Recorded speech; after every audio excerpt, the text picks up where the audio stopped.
¿Está grabando? Sí. Ya.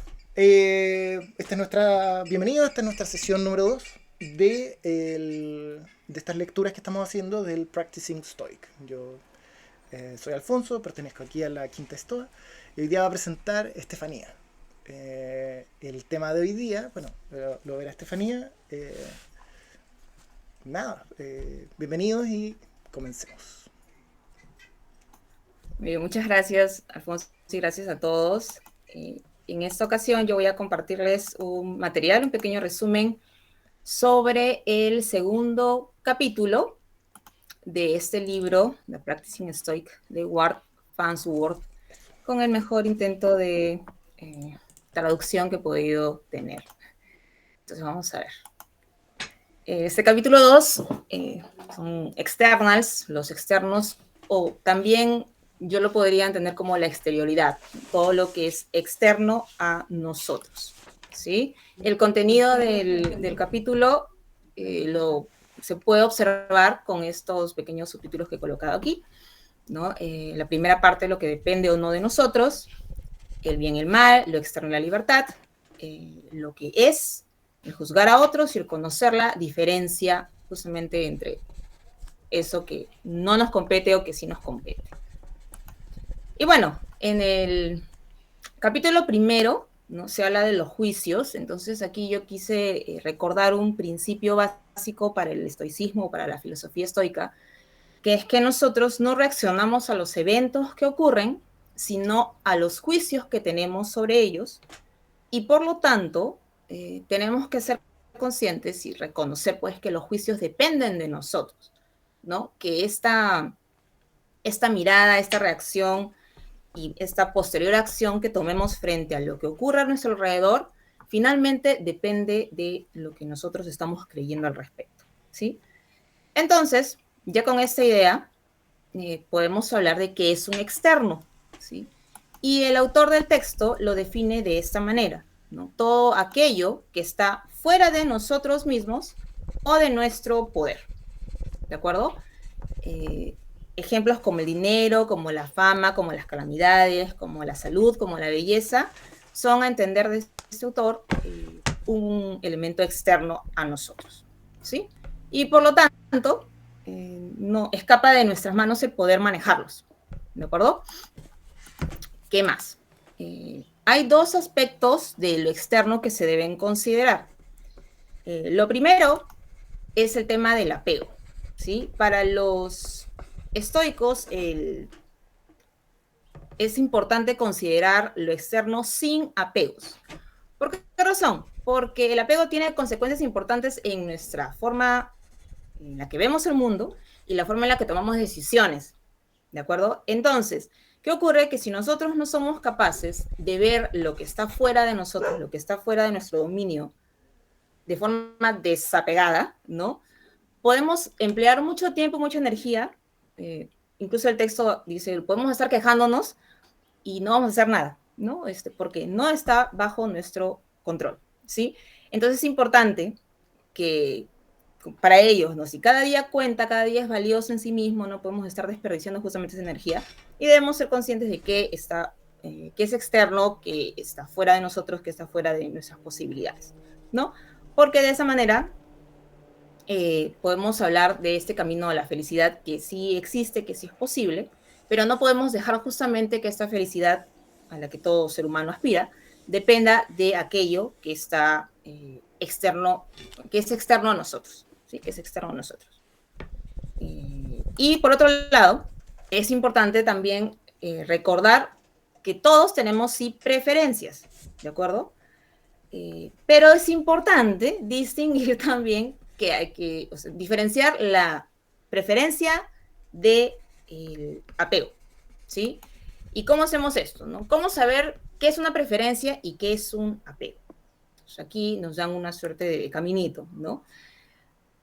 Partimos con el querer, ¿no? Yo quiero algo, yo deseo algo, o algo me ocurre, algo pasa, ¿sí? O sea, se da un evento.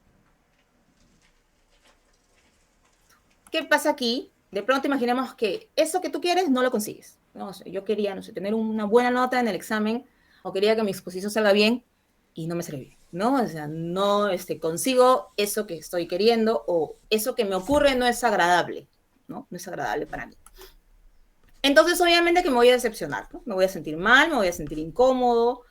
Es bastante normal, bastante natural que me sienta, pues, incluso tal vez un poco frustrado, ¿no? ¿Cómo es posible que eso que quería no lo haya conseguido? ¿Sí? Pero puedes seguir con tu vida, ¿no? Entonces, después tal vez de pensar un poco en ello, dices, bueno, ya está, ¿no? Tengo que ver en qué me he equivocado, qué cosa hice mal, cómo podría mejorar la situación y todo avanza, ¿no? Todo sigue. Entonces, si es que tú puedes seguir con tu vida con tranquilidad, sin que eso te afecte, si puedes seguir actuando de manera ecuánime, significa que es una preferencia, ¿no? Entonces, aquí es donde se nos sugiere hacer una comparación, ¿no? ¿Cómo te sientes cuando no has conseguido eso que quieres, cuando te ha ocurrido algo que tú no esperabas o que tú no hubieras preferido? ¿Cómo te sientes al respecto? Si es una cosa que no puedes dejar, ¿no? Que te está esclavizando, que es lo que va a salir después también. Entonces, definitivamente es un apego y tendríamos que saber reconocerlo porque eso nos va a poner trabas en el camino, ¿no?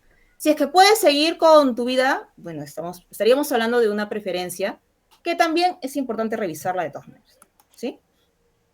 Y un segundo aspecto de esto externo, perdón, ahí se me fue una S, ¿sí? Es un tema del engaño, ¿no? ¿Qué ocurre aquí con nosotros? Que nos cuesta muchísimo ver lo externo de manera precisa. Entonces, ¿qué nos dicen aquí? Que esto que es externo a nosotros nos engaña constantemente o hace que nos engañemos o nos dejamos engañar por ello, ¿no? Porque no vemos las cosas tal y como son, ¿no? Las vemos a partir de nuestras experiencias, las vemos a partir de nuestros juicios, las vemos a partir de nuestros quereres, ¿no? No vemos las cosas como son, o sea, nos engañamos al respecto, ¿sí? Entonces, para esto, ¿no? Para evitar ser engañados por estas cosas externas, se nos sugieren también algunas herramientas, ¿no? Por ejemplo, eh, yo lo traduzco de esa manera como la literalidad, ¿no? O sea, adaptar las cosas o hacer una identificación de las cosas de manera literal, tal cual son estas cosas, ¿no? Y por otro lado, hacer una suerte de descomposición, ¿no? Descomponer ese evento, esa situación, en partes más pequeñas que nos permitan verlas con mayor claridad, ¿no? Entonces, esto se puede aplicar a los objetos, las cosas, a los eventos, incluso también a las personas, ¿no? Porque nos vemos influenciados constantemente con esto que está a nuestro alrededor, ¿de acuerdo? Bien. ¿Qué más? Bueno, podemos empezar entonces, ya tenemos un panorama un poco general, con este primer punto del texto que habla de lo que no depende de nosotros. Yo solo tengo aquí una cita de esta parte, porque me parece que lo demás se va trabajando en los otros puntos, ¿no? Entonces, se nos dice que hay una urgencia por renunciar a los deseos y miedos que dependen de lo externo.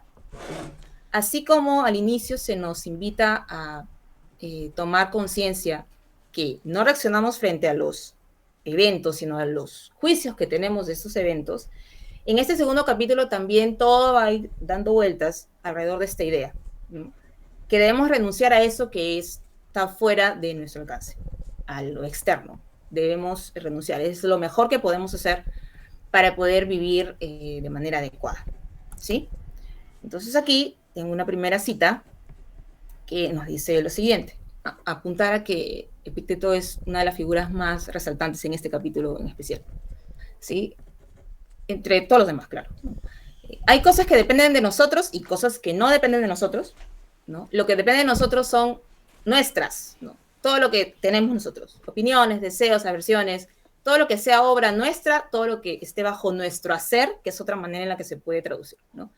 Y lo que no depende de nosotros son nuestros cuerpos, aunque suene curioso decirlo de esta manera, ¿no? Porque uno dice, pero mi cuerpo, yo puedo hacer algo con él, habría que revisar eso. Nuestras posesiones, nuestras reputaciones, cargos o, en definitiva, lo que no es obra nuestra.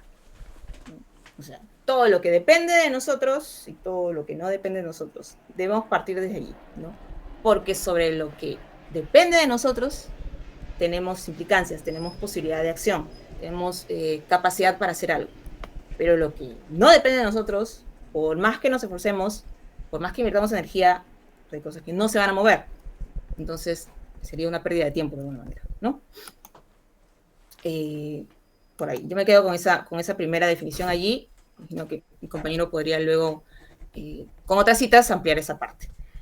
Luego, un segundo punto, tenemos lo que es el bien y el mal. Cuando hablamos del bien y el mal, también se nos sugiere tener mucho cuidado con esas cosas a las que llamamos bien, a las que llamamos mal, a lo que le decimos bueno o a lo que le decimos malo, ¿no?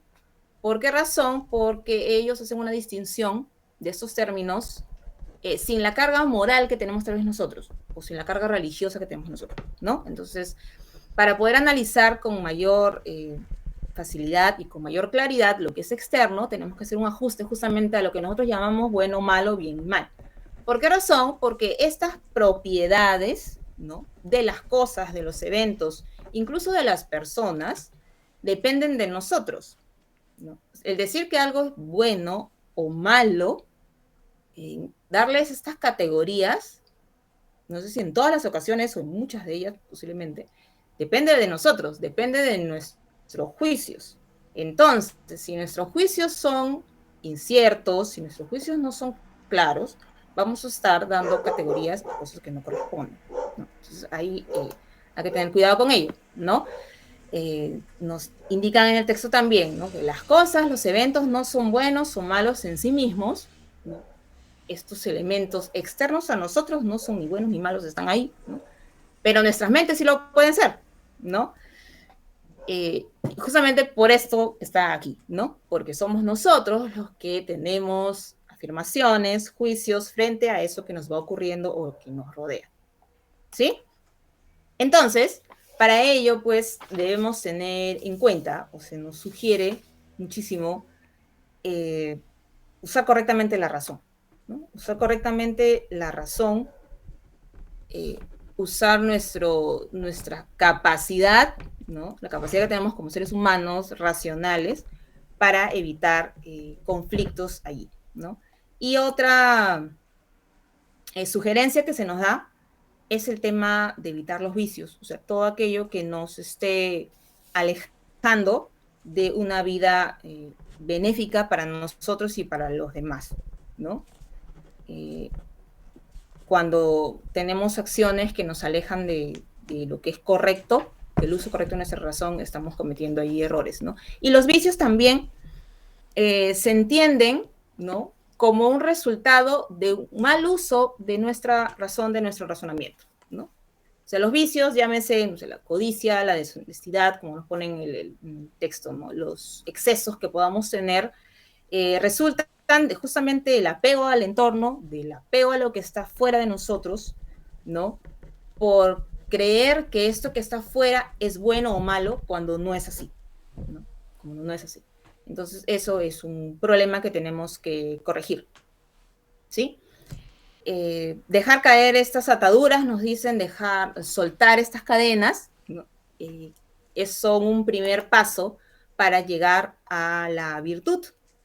Entonces hay que tener en cuenta que la mayor parte de las cosas en el mundo, como digo, si no todas, que están fuera de nosotros, son indiferentes. Indiferentes. Eso es otro término que también se utiliza por aquí, ¿no?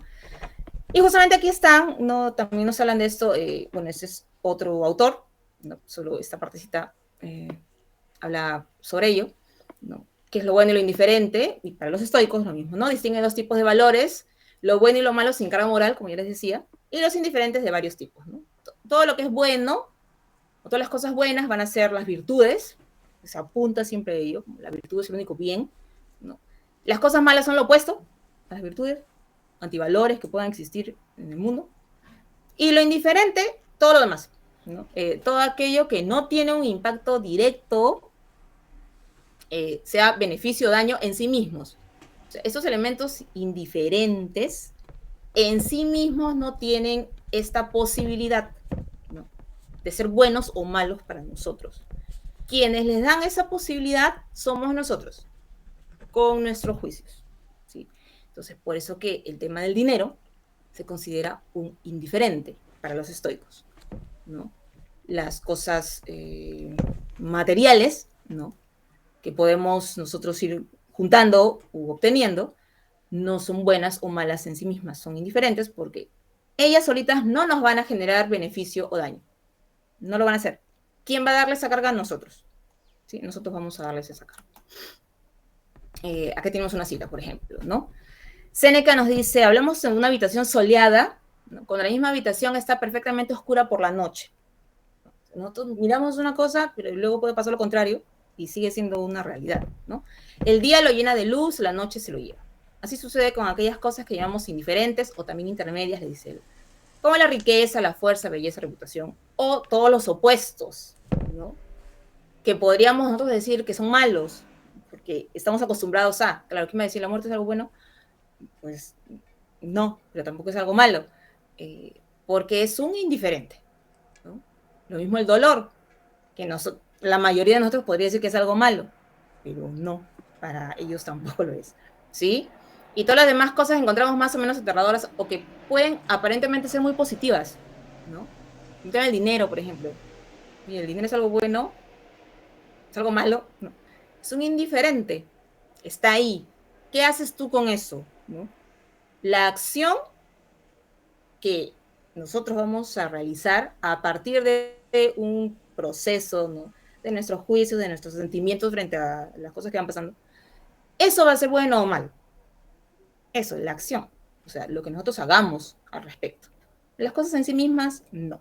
Entonces, por eso que nos acá al final, ¿no? O sea, es la maldad o la virtud que les da el nombre de bien o mal. Entonces, nosotros finalmente estamos categorizando todo eso. ¿Sí? Bien. Acá tenemos otra frase, también de Séneca. Dice, ¿por qué sin embargo Dios tolera que se haga algo malo a los buenos? ¿No? Dios no lo tolera, ¿no? Aparta de ellos todos los males, todo lo que les puede ocurrir, ¿no? Entonces, ¿acaso hay alguien que exija también a Dios que lleve las cargas de los hombres buenos, ¿no? Ahorren a Dios ese cuidado, desprecien las cosas externas. Ahora, esta cita la mencionan a propósito de lo siguiente, ¿no? De una gran pregunta que dicen, siempre nos hemos hecho, ¿no? ¿Por qué le pasan cosas malas a las personas buenas, ¿no? ¿Por qué si yo siempre hago las cosas bien, me ocurren esas cosas, ¿no? Si yo soy cumplida, si yo pago mis impuestos, ¿por qué me tienen que pasar cosas malas, ¿no? Porque las cosas no te están pasando, ¿no? Simplemente ocurren, se dan. Y eres tú el que hace la lectura. Eres tú el que dice, esto es bueno, esto es malo. O sea, no le ocurren a las personas buenas cosas malas, ¿no? Más bien, estas personas que nosotros decimos son buenas, posiblemente sean mucho más estoicas en el sentido de que aceptan, ¿no? Aceptan lo que ocurre y ya está. Yo en algún momento le mencioné al Alfonso, salvando las distancias, por favor, no me linchen, el tema de Job, que es un personaje que sale en la Biblia, ya, que seguramente todos lo conocemos, y voy a narrarlo brevemente, ¿no? Cuando él es una persona, pues, que le va muy bien, tiene su familia, tiene todas sus riquezas, es bien visto a ojos de Dios, y viene por ahí, ¿no? Sí, y viene por ahí el demonio, le dice, mira, yo sé que si tú le quitas estas cosas, él te va a rechazar. Ya, dale, ¿no? Entonces uno dice, pobrecito, ¿cómo es posible que a Job le hagan esto, que Dios permita que hagan tantas maldades? Y Job en lo suyo, ¿no? A él le quitan las cosas, le quitan sus bienes, su reputación, sus hijos, toda su familia, ¿no? Me recuerdo bien la historia. Y él, así como me lo han dado, me lo pueden quitar, ¿no? Y ya está, ¿no? Y ya está.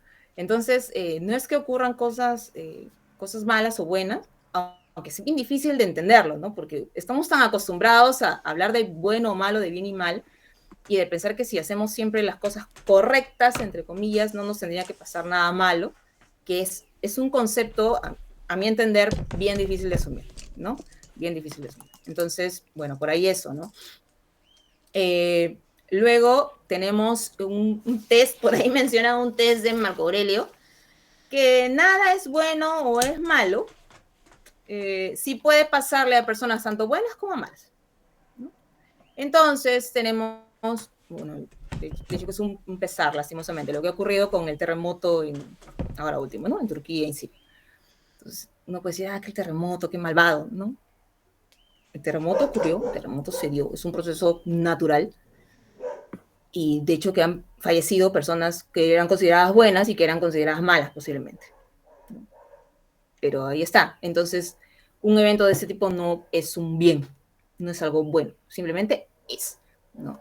O un tema de dinero. Me gano la tinca. Bueno, aquí en el Perú es un sorteo que se hace, ¿no? Me gano la tinca, me gano un dineral y luego me gasto el dinero en vicios.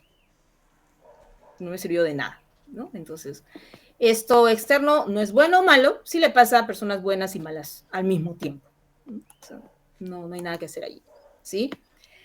Y como es que no nos quedemos, no, o sea, nosotros revisamos, pues, ¿no? Oye, pero si es esto bueno para mí, ¿por qué no disfrutarlo, no? ¿Por qué no disfrutarlo? ¿Por qué no puedo aprovechar? Tampoco voy a estar rechazando todo, ¿no? Y Epictito, la lotería, así es, la lotería, pero la tinca, así se llama aquí. Estuve jugando un par de veces, pero no gano nada así. Ya no pude. Es un externo, ya de ahí lo dejé. Epicteto diría que sí, ya sí, está bien, dale, disfrútalas, pero ten cuidado, mira, ten cuidado porque no podemos eh, asumir las cualidades de esas cosas externas como lo bueno. Siempre es tu acción, ¿no? Siempre es tu accionar frente a ello, siempre es el cómo tú vas a disfrutar de eso, siempre es tu pensamiento, siempre es tu entendimiento, no es una propiedad de las cosas, es como tú lo vas trabajando, lo podría decir de esa manera, ¿no? O sea, no es que tampoco tengamos que ir a vivir en la punta de la montaña, ¿no? Sin disfrutar de las cosas positivas de la vida, que se nos puedan dar de esa manera. Si no, está bien, ok, aquí podemos disfrutar, podemos sentirnos bien, pero fíjate en por qué lo estás haciendo, fíjate en qué significa para ti, ¿no? Y vas a tomar decisiones correctas, ¿no? Decisiones correctas. Bien, un tercer punto tiene que ver con lo externo y con la libertad, ¿no? Aquí tenemos Epicteto, si no me he equivocado, en la fotografía, ¿verdad? Tenemos Epicteto y él, bueno, ya todos sabemos que fue esclavo, ¿no? ¿Cierto? Fue esclavo y tuvo bastante condiciones físicas también complejas y con todo eso es uno de los maestros de este tema, ¿no? De este gran subtema para los estoicos que tiene que ver con lo externo, ¿no? Entonces, hacen una asociación en este caso de que esta dependencia de lo externo como un tipo de esclavitud. Y es lo que decía Alfonso al inicio de esta reunión, ¿no? O sea, el hecho de que muchas veces nosotros, siendo seres humanos, conscientes, con una racionalidad y una capacidad de razonar correctamente, cedemos esta posibilidad a todo lo que se afuera, ¿no? Sean cosas o sean personas. Lo cedemos porque no sabemos que tenemos ese poder o porque ya somos cómodos y es más fácil que los demás piensen por nosotros, no lo sé, pero lo cedemos. Entonces, este depender del externo es un tipo de esclavitud, es un tipo de esclavitud y por eso la premisa, ¿no? Tenemos que liberarnos de estas cadenas, tenemos que liberarnos, ¿no? Alguien atado a lo externo va a ser esclavo de lo que sea que controla. Si nosotros cedemos esta posibilidad o este poder a cualquier cosa, vamos a depender del movimiento de lo que esté fuera, ¿no? O sea, siempre vamos a depender no sé, las subidas y bajadas de alguien, por ejemplo, ¿no? O sea, si yo dependo de, no sé, se me ocurre, mi pareja para sentirme bien, pues solo si le siente bien, yo me voy a sentir bien. Si se siente mal, yo me voy a sentir mal. Y así vamos a estar. O si dependo del clima, ¿no? Es un clima soleado, yo odio el sol, ¿no? Entonces siempre voy a estar renegando. Y es un problema, pues, ¿no? Es un problema porque ya dejamos de pensar con claridad. Entonces ahí hay que tener mucho cuidado, ¿no? La libertad es un bien tan valioso que debemos cuidarlo en ese sentido, ¿no? Y bueno, la voluntad en este caso la plantean como una verdad en sí misma, ¿no? No depende de nada más, por lo tanto, es la única parte de nosotros libre.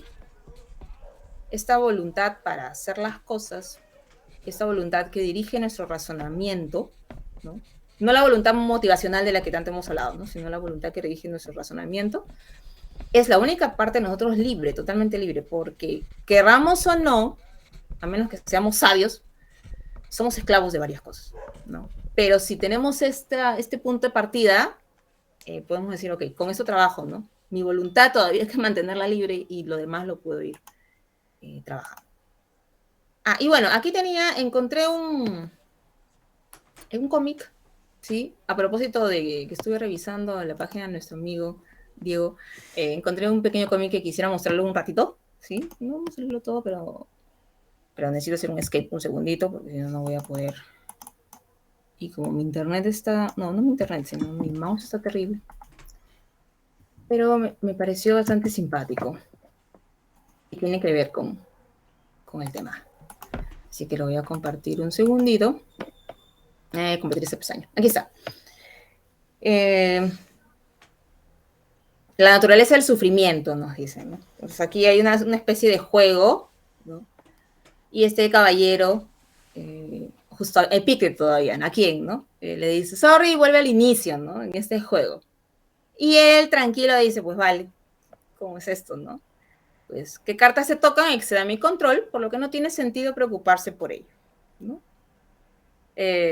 Insiste aquí el caballero, ¿no? Estás casi al final, te toca empezar, deberías estar sufriendo, ¿no? Deberías estar mal, o sea, lo normal es querer ganar, pues, ¿no? ¿Cómo te vas a sentir tranquilo? Y nuevamente, la frase en latín siempre me confunde, nunca la puedo decir bien, pero hablar de esta visualización de lo que puede ocurrir después, ¿no? Entonces, bueno, ya, está dentro de lo posible el perder, el regresar, así que ya, tranquilo, ¿no? Es Nietzsche este caballero. Y bueno, acá también aparece otro tercer personaje que dice, no es perder lo que causa sufrimiento, sino el deseo de ganar. Y así van comentando, ¿no? Bueno, acá ya hablas de la iluminación y es otra cosa, ¿no? Y nuevamente le insisten, ¿no? Y creo que eso sí es muy importante. Lo único que puedes controlar es tu propia virtud. Dice, ¿no? Y lo más virtuoso que puedes hacer es, bueno, cumplir con tus cosas y todo lo que está a nuestro alcance, pues, ¿no? O sea, lo mejor que puedes hacer tanto para ti como para los que están a tu alrededor. Ya. Esas son mis posibilidades. Hasta aquí puedo actuar, lo hago, pues, ¿no? Lo hago. ¿Para qué voy a seguir dándole vueltas a lo que no puedo hacer? Me cruzo de brazos y al final no hago nada. Ya. Y bueno, sí, se lo voy a dejar allí para que luego ustedes continúen. Bien. Y estamos aquí. Pasamos al punto 4, que se trata de lo que es, ¿no? Y la importancia de no agregarle nada a esto externo. No agregarle nada, no hagamos esto que solemos hacer como humanos, que es completar las historias, ¿no? Lo que vimos en el capítulo 1, ¿no? Que como nuestra mente intenta siempre andar completando las historias, porque hace una lectura de su propia vida y empieza a proyectarla posiblemente, ¿no? Entonces nosotros no tenemos que hacer eso, no tenemos que agregarle nada a lo que ocurre, porque recuerden que el objetivo que tenemos, o que teníamos los estoicos y nos comparten, es dejar el apego, es soltar el apego, ¿no? O sea, tenemos que apuntar a eso. Y nosotros tenemos problemas para resistir eso externo, porque no se nos ha enseñado en realidad, más que no hemos aprendido, no se nos ha enseñado a ver las cosas tal cual son. Nos enseñan a interpretar mucho, nos enseñan a darle 1000 explicaciones algunas veces a elementos que no vale la pena darle tanta vuelta, ¿no? O sea, o al menos primero mira las cosas como son y luego ya pues te mandas con otras cosas, ¿no? Entonces, es por eso que sobredimensionamos, diría yo, ¿no?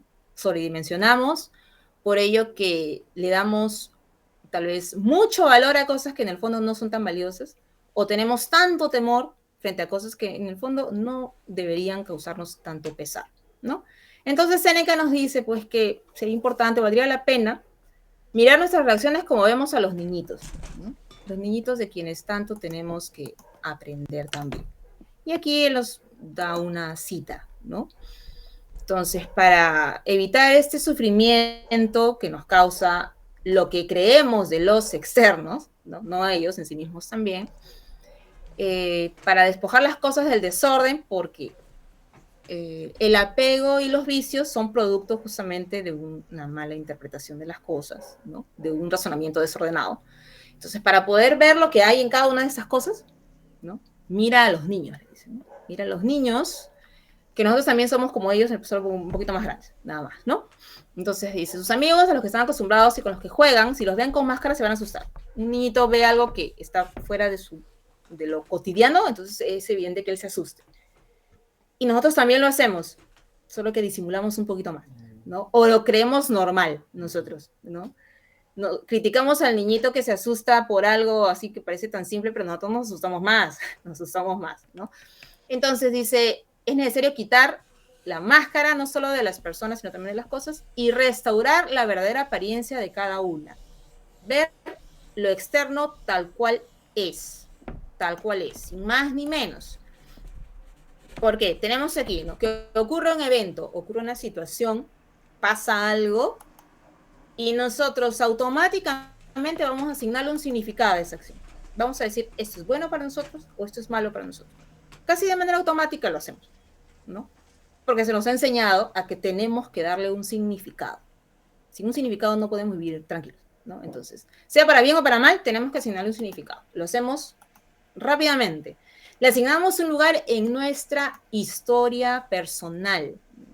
Lo que me ocurre, o el evento que ocurre en todo caso, el evento que ocurre, lo que se da, ¿no? Va a tener un lugarcito en nuestra historia a partir de la mirada que le demos, ¿no? De todas nuestras experiencias previas posiblemente, ¿sí? Y finalmente reaccionamos, pues, ¿no? Finalmente reaccionamos, ok, esto no debió haber pasado, ¿no? Ya me ocurrió antes, un desastre, ¿cómo puede ser que haya dejado que me pase de nuevo? Y aparece la reacción. Y el gran problema es que nosotros hacemos todo este proceso, ¿no? Se nos dice medio conscientes. Pensamos que estamos pensando, pero no. No sé si es un poco enredado, ¿no? O sea, ¿por qué razón? Porque todo esto, esta asignación de significados, esta asignación de un lugar en nuestra historia de vida, viene de convenciones, de cosas que nos han enseñado, ¿no? O sea, de nuestra propia cultura, de nuestra experiencia de vida, nuestra familia, ¿no? De lo que debería ser, ¿no? Las convenciones, ¿no? Porque las convenciones son eso, es lo que creemos que debe ser por el tiempo en el que vivimos y qué sé yo. ¿Sí? Entonces, no son cosas reales, pues, ¿no? No es real. Pero nosotros asumimos que sí. Y esto es importante porque de esta manera vivimos, ¿no? Porque de esta manera nosotros sentimos, porque de esta manera nosotros nos vinculamos con los demás, de esa manera pensamos y actuamos. Entonces, sí o sí tenemos que hacer la pausa, ¿no? O sea, no asumir que las cosas son y ya. No, bueno, ya, pues es lo que siempre he hecho. No, no es lo que siempre has hecho, es lo que siempre te han enseñado a hacer, posiblemente, ¿sí? Entonces, para ello, se nos ofrecen dos técnicas, ¿no? La primera es que no, como ya lo he dicho un par de ocasiones, que no agregues nada, ¿no? Si pasa algo, si te ocurre algo, si experimentas algo, no le agregues nada de tu haber, ¿no? No le agregues nada de tu haber. A ver, vamos a observar, vamos a descomponer, vamos a analizar las cosas tal cual están ocurriendo. Que suena bien frío, pues, ¿no? Suena bien frío porque no le ponemos nuestro, como que, pero mira, nuestra experiencia, la sazón allí, no sé, es que no, así, tal cual, ya está, ok. Tenemos que ser lógicos, ¿no? Entonces, aquí es importante hacer nuestro pensamiento más lentito, ¿no? Tal vez por ahí sí funcionen por eso algunas estrategias de control de la respiración y qué sé yo, lo que no sea más útil, pero es importante que detengamos esta avalancha de ideas que van a ir apareciendo, ¿no?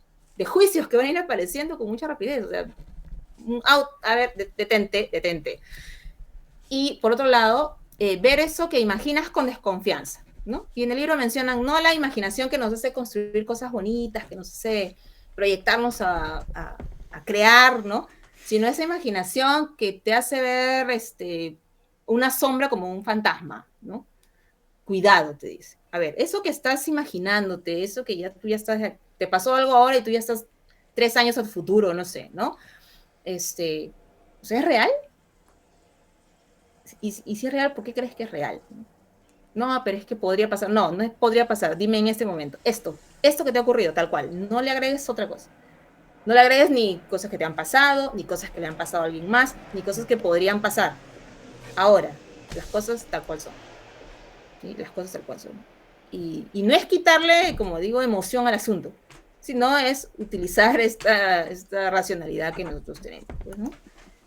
Y otra estrategia, otra técnica, es más bien restar, ¿no? Es más bien restar, y esto me parece a mí particularmente lo más difícil, ¿no? Por toda la historia de vida que ya tenemos, por todas las convenciones que ya tenemos, por todas las etiquetas que ya tenemos, ¿no? Entonces, se nos dice que es como que la otra cara de la moneda aquí, ¿no? Una primera estrategia es que no le agregues nada, y la segunda es que restes, que sustraigas, que quites lo que tú traes a la situación, al evento, ¿no? Entonces, aquí lo primero es eso, ¿no? Distinguir entre lo que es y lo que se dice, porque una cosa es lo que ocurre y otra cosa es lo que se dice de eso que ocurre, ¿no? No sé si aplica aquí la verdad en sí, la verdad para mí, no sé, pues se me ocurrió esa línea, ¿ya? Distingue, ok, esto es lo que ha ocurrido y esto es lo que están diciendo de. Y lo segundo es quitar toda esa lectura previa, ¿no? Como digo, lo otro me parece un poco más sencillo. Me queda ahí, es como que, stop, hasta aquí nada más, ok, vamos a analizar esto. Pero restar, quitarle lo que tú ya traes, cuando todos creemos que sabemos, ¿no? Es bien difícil. Es bien difícil, ¿sí? Pero ahí están, esas son las dos opciones que se nos dan, ¿no? Es lo mejor, porque si tú quieres hacerle alguna adición, agregar algo, tendrías que ser muy fino. No conviene hacerlo, y menos si recién nos estamos entrenando en esto, ¿no? Entonces, la idea es justamente esto, ver el tema tal cual es, ver la situación tal cual es, lo que dije al inicio, ser literales o tratar de descomponerlo en partes chiquititas, para disolver justamente, nos dicen, ¿no? Para disolver el problema que parece formidable, ¿no?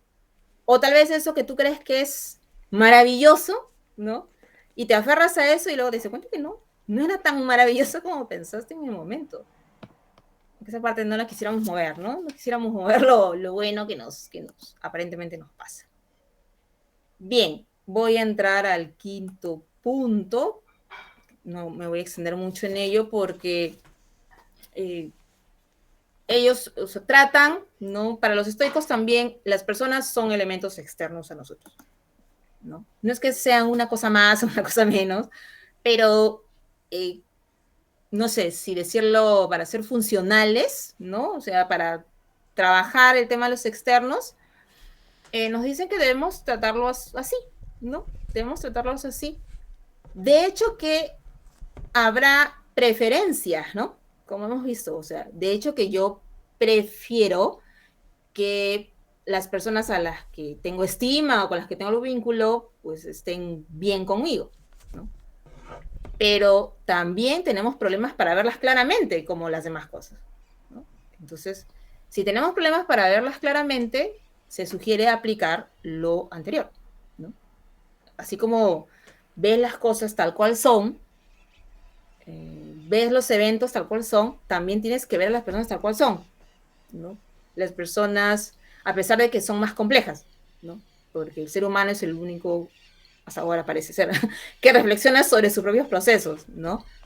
Las cosas no lo hacen, los eventos en sí mismos no lo hacen, nosotros sí. Entonces, este tema de los juicios también debemos tratarlo de la misma manera, ¿no?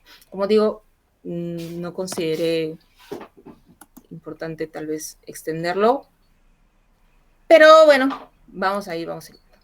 Y por último, el último punto ya de esta propuesta en el texto es justamente conocer la diferencia, ¿no? Conocer la diferencia.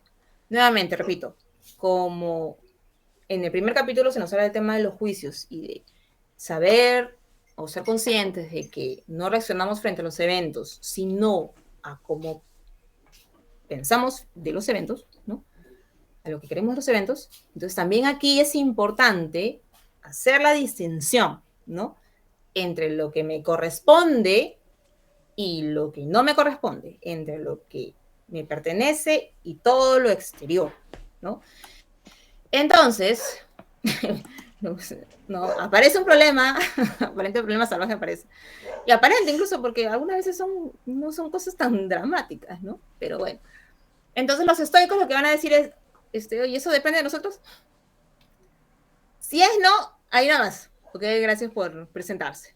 Y ya está, ¿no? Y no es que sean fríos, y no es que no les importe, pero si no depende de nosotros, no tiene sentido hacer algo al respecto, ¿no? Eh, y por otro lado, también hay un tema que incluso el texto menciona que se hubiera preferido, o nos sería más fácil a nosotros ahora en siglo XXI, ¿no? Que hubieran los estoicos hablado más del tema, pero parece que no lo han hecho mucho, ¿no? Porque hay situaciones que no son tan típicas, ¿no? O sea, todo lo anterior funciona cuando las cosas son un poco más prácticas, pero muchas veces ocurren situaciones que son variadas, ¿no? Como por ejemplo, que tenemos, o sea, ocurre algo y tenemos control, sí, pero sobre algunas partes o aspectos de ese algo que ha ocurrido. Entonces allá no es tanto, ok, no depende de mí, chao, ¿no? Porque sí hay algunos elementos que dependen de nosotros. Otra situación es que tenemos posibilidad de control, o sea, sí está bajo nuestro haber hacer algo, pero o no tenemos el derecho a hacerlo o no tenemos la responsabilidad de hacerlo. Y también es una cuestión difícil, entonces como que un quedado pero. Entonces allí lo único que se nos sugiere es simplemente aplicar aquello que sí nos corresponde, todo lo anterior, ¿no? Aquello que sí nos corresponde, o sea, si ocurre este problema y yo tengo control sobre un aspecto del problema, ok, trabajo sobre eso, ¿no? No me voy a desentender, no, es que mira, como hay varias cosas aquí, hay varias personas que van a intervenir, entonces no, ¿yo para qué? No, ya sí. No vas a poder manejar todo, pero hazte cargo de lo que sí. Hazte cargo de lo que sí y hazte cargo bien, ¿no? Haz la distinción, no hagas juicios a priori, descompón la situación y actúa, ¿no? En consecuencia, en coherencia a ese procedimiento. Y lo mismo, si es que no, que pudiéramos hacer algo, pero no está bajo nuestra responsabilidad, lo mismo. Entonces, soltar, ¿no? Por eso que habla mucho los apegos. Vamos a tener que soltar, querramos o no, ya, y eso, incluso eso, ¿no? O sea, es lo que justo ayer conversaba con una amiga. Incluso en una relación de pareja, yo no tengo control sobre lo que la otra persona piensa o siente. Lo puedo querer, lo puedo amar, mira, tenemos una relación muy bonita, nos comprendemos. Nada, ¿no? Lo que ella piensa, lo que ella siente respecto a mí, a nuestra relación, no está bajo mi control. Entonces no puedo intervenir. No puedo intervenir. Voy a tener que, a ver, ¿hasta dónde puedo llegar yo? ¿No? ¿Hasta dónde puedo llegar yo? Hasta aquí, ok. Después lo vamos a tener que dejar. Pero eso sí, ¿no? Tenemos que hacer esta revisión con claridad. Entonces, para eso sí tenemos que tener total, no sé si seguridad, no sé si cabría el término, total seguridad en si es un externo o no es un externo. Eso sí, o sea, no podemos decir, no, todo es externo a mí, entonces no me ocupo de ello. No, tenemos que tener seguridad si es un externo o no. O sea, y sí, ellos nos invitan muchísimo a hacer esta reflexión. Nos invitan muchísimo. Porque de eso poquito posiblemente que sí esté bajo nuestro control, tenemos que hacer algo. Tenemos que hacer algo, ¿no? Y con esto hay esta parte para ya estoy cerrando. Epicteto también nuevamente, ¿no? Nos dice justamente en estas situaciones que son más variadas, ¿no? Es difícil combinar y juntar esas cosas. El cuidado de quien se entrega las cosas materiales porque están ahí y la constancia de quien es indiferente a ellas. O sea, ¿en qué medida, no? Yo voy a hacer uso de estos externos porque el uso correcto de esos externos sí nos corresponde. Eso sí, Justamente. ¿no? Las cosas no son buenas o malas, las acciones nuestras respecto a esas cosas sí son buenas o malas. Eso sí. Entonces, no es que yo soy estoico y entonces no tengo que ver nada con lo material. No. O sea, estás en un mundo material, necesitas hacerte cargo de esas cosas, ¿no? Hazte cargo, ¿sí? No es imposible porque dice, si no alcanzaremos la felicidad, y la felicidad sí es una posibilidad, sí está en nuestro camino, ¿no? Entonces él, muy práctico, nos dice, mira, es como planear un viaje por el mar, ¿ya? ¿Qué puedo hacer yo? ¿Qué está bajo mi haber? ¿Qué está bajo mi control? Yo me voy a tomar el tiempo de elegir a un buen capitán, ¿no? pero voy a voy a averiguar, a ver quiénes son estos señores, dónde han viajado, cuál es su récord. Ok, yo elijo al capitán, yo elijo a los marineros, yo no quiero este tipo de personas aquí ya. Yo elijo el día, bueno, yo creo que este día, no, que no sea martes, ya, por favor, ¿ya? Yo elijo el momento para poder viajar. Nos vamos. Y aparece la tormenta.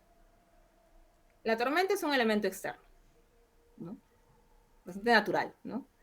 Y él dice, en este punto, ¿qué me preocupa? Mi parte está hecha, el problema es de otro, el capitán. Y se acabó, ¿no? No es que, ya, le paso la pelota a quien le corresponde, ¿no? Yo hice todo lo que estuve bajo mi alcance y lo hice bien. Me ocupé en hacerlo bien, porque sí estaba dentro de mis posibilidades. Ocurre algo externo, la tormenta está fuera de mi control, no puedo hacer nada al respecto. Hay una persona posiblemente está más capacitada para estas acciones. Es el capitán, vamos a dejar que él haga su trabajo. Porque yo no me voy a hacer todo tampoco. Imagínate que te habrá dicho, y ya pues te cargo tú, ¿no? Ahora te toca a ti, vamos a ver qué puedes hacer al respecto. ¿Sí? Y bueno, justo esto último, ¿no? O sea, este desapego por las cosas externas, porque sí, nos invitan profundamente a desapegarnos, a desapegarnos, a desapegarnos. O sea, no debe ser confundido con retirarse del mundo, ¿no? Ay, ahora me convierto en una seta y vivo en la montaña, ¿no? Ya no me comunico con nadie. Más bien, hay un llamado a participar de la vida pública, ¿no? Hay un llamado a involucrarse. Hay capítulos más adelante que hablan con mayor profundidad de esto, ¿sí? Pero sí, pues hay que saber distinguir, ¿no? Entre las decisiones que dependen de nosotros y de las que no. Nuevamente, ¿no? O sea, siempre están dándole vuelta a eso. Hay límites en nuestras acciones, entonces tenemos que ser conscientes de esos límites. Por eso digo, es importante que podamos estudiar en el sentido de tomarnos el tiempo de saber qué es un externo y qué es no. Y bueno, las últimas dos citas del capítulo ya no las puse porque son muy extensas, pero Epicteto nuevamente le da la vuelta, ¿no? O sea, hay cosas que están bajo mi haber, cosas que no, hay cosas que van a depender de los otros, ¿no? No puedo estar llamando bueno o malo a todo porque sabemos que no es así. Quien le da esa categoría a las cosas somos nosotros. Entonces, ¿eso qué significa? Que no debemos involucrarnos o no debe importar. No, no te dice que no te importe, ¿no? Pero debe importarte lo que está bajo tus facultades, ¿no? Eso es lo que te debe importar. Porque más bien, si no te haces cargo de eso, estás yendo contra la naturaleza propia del ser humano, ¿no? Ahí sí te estás tú equivocando. Entonces hay que tener cuidado con eso. Y luego, la última cita, que es de Adam Smith, ¿no? Nos habla justamente de una suerte de juego, ¿no? Que la vida es como una especie de juego, ¿sí? Buscando justamente, o sea, ¿y dónde ponemos nuestra felicidad? ¿No? ¿Dónde es que en esta situación ponemos nuestra felicidad? ¿No? ¿En qué la ponemos? Y por aquí, ¿no? Dice, si ponemos en jugar bien, jugar correctamente, ¿no? Con sabiduría y con todas las habilidades que podamos tener, entonces eso es seguro, ¿no? Estamos en buen camino y vamos a alcanzar lo que pues, todo ser humano quiere, que es vivir feliz. Y bueno, eso es todo. Muchas gracias por la atención. ¡Eso! Ahí va a salir de la llamada. ¡Aguante! Muy bien, pero Estefanía, muchas gracias, muchas gracias. Qué bueno, qué bueno lo que acabamos de ver. Esto es justamente lo que buscábamos con Diego.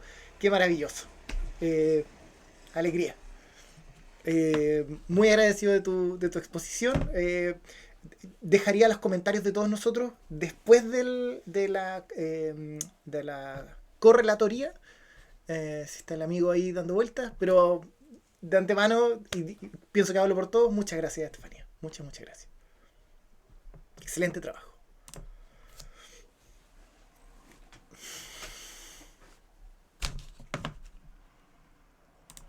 Parece que no está. ¿Puede que no esté el amigo?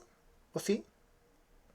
Tan, tan, tan. No creo que no, No Esteban. está, ¿cierto? No es Esteban era Sí. Esteban.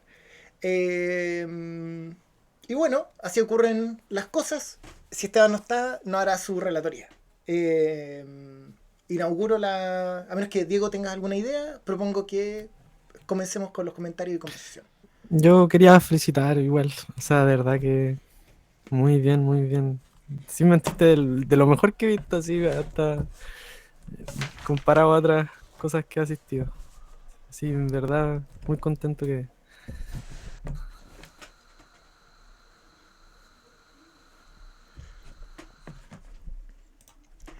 Eh, ya, pues, muy bueno. Desempaquemos un par de cosas. No, no, este momento de la sesión no tiene una estructura muy ordenada, pero les propongo que cuando tengan ganas de hablar, intervenir, hacer una pregunta o acotación, levantemos la manito, así como estoy haciendo yo ahora, y alguien, lo más probable yo, les daremos la palabra. Eh, Eso, así que yo voy a iniciar solo como para darle como un ejemplo del literario en Epicteto, las disertaciones 1.1, y voy a leer brevemente sobre esta distinción entre lo que es externo y lo que me corresponde. O sea, a mí me corresponden los asuntos de mi voluntad, entre ellos es a qué cosas yo le dedico mi tiempo, a qué cosas yo le tengo miedo, encargarme de que mi lectura de mundo sea la correcta, o sea, objetiva, desnudar la realidad de las cosas falsas que uno le pone, quitárselas, ni ponerlas tal como decías tú, Estefanía. Y tercero, ¿cuál es el motivo de mis acciones? Que ese son los tres asuntos, y que son justamente las tres disciplinas del estoicismo. Aquí, lo voy a leer brevemente, Epicteto cuenta la historia de un diplomático que va a enfrentarse al César, mejor lo voy a contar. Y el rey, o sea, el emperador, no quiere que el diplomático, o sea, el senador, cuente aquello que va a contar. Y lo amenaza, le dice, si hoy día que yo te llame al estrado, pues no hables, le dice. Y el senador dice, pues si tú me llamas, yo he de hablar. Y él le dice, bueno, entonces miente, yo eso no lo voy a hacer. Mi rol como senador, lo estoy parafraseando muy mal, pero mi rol como senador es cumplir mi rol de decir la verdad. Si tú me preguntas, yo tendré que decir la verdad. Eh, y el emperador le dice, pues tengo que preguntarte. Pues entonces yo diré la verdad. Si lo dices, pues pondré un grillete en tu pierna. Bueno, ¿quién dice que no puedes mi pierna no puede ser sometida a un grillete? Te cortaré el cuello, dice. Bueno, ¿quién ha dicho que mi cuello no puede ser cortado? Yo haré mi trabajo, tú haces el tuyo. Esa es la historia que es Picteto. ¿Por qué la traigo a colación? Porque ahí aparecen justamente los asuntos que tú traías en tu presentación. La muerte todos le tenemos miedo. Y el emperador la usa como argumento para amenazar, para incidir en su parecer, en su discernimiento. Porque si yo te amenazo con muerte, el humano normal dice, pues la muerte es el bien mayor, es algo bueno en sí, no es un indiferente, pues me someto mi voluntad, no hablo en el Senado a cambio de mantenerme con vida. De hecho, Epicteto dice, hay gente incluso, eh, hay gente incluso que preguntaría qué tiene que decir para poder decir lo correcto. Dice Epicteto en esta misma cita del senador. Eh, y claro, el estoicismo en ese sentido es súper duro porque toma temas que uno toma como por buenos, la vida, por ejemplo, la familia, el no tener dolor, eh, y los toma como indiferentes. Es todo un tema que ha de ser explorado en adelante.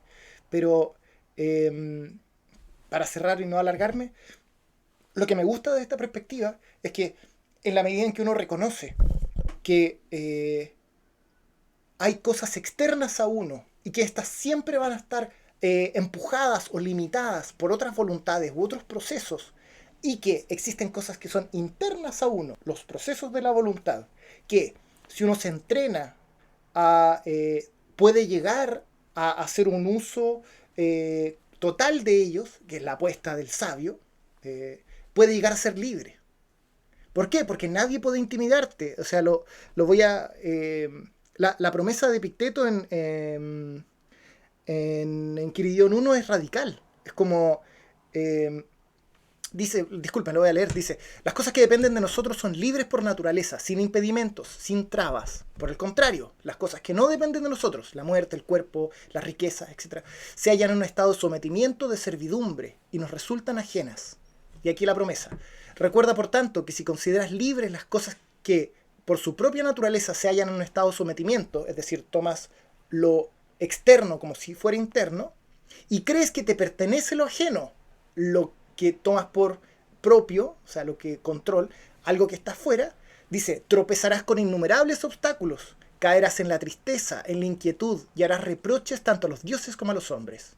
Sin embargo, si piensas que solo te pertenece lo que es tuyo y que aquello que te es ajeno te es de verdad ajeno, que es la lectura correcta, entonces nadie podrá coaccionarte, nadie podrá obligarte a hacer nada, no harás más reproches, no formularás más acusaciones, no volverás a hacer nada contra tu voluntad, no tendrás más enemigo, nadie podrá perjudicarte y no sufrirás más perjuicios. En definitiva, es la vida del sabio, la imperturbabilidad del sabio, que es libre como ningún otro humano. Ya, me alargué mucho. Joven Diego. Estefanía, por favor. Sí, creo que esto último tiene que ver con esa idea equivocada que tienen algunas veces de los estoicos, que es que no sienten nada, imperturbables, pero por el tema emocional, cuando sí, pues, aspiran a no ser perturbados, pero porque han hecho un proceso de razonamiento muy intenso y son conscientes de esta distinción, ¿no? Entonces, justo en el libro también mencionaban, como están conectados, pues, este tema de los juicios con el tema de los externos. En el caso de los juicios, que nos dejamos afectar por ellos, ¿no? Porque creemos cosas sobre lo que ocurre cuando...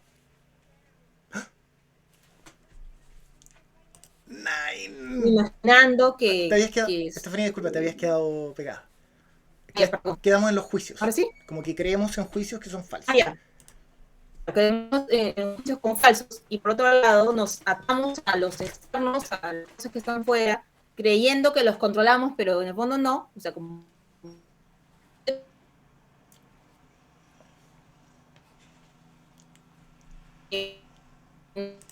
¿no?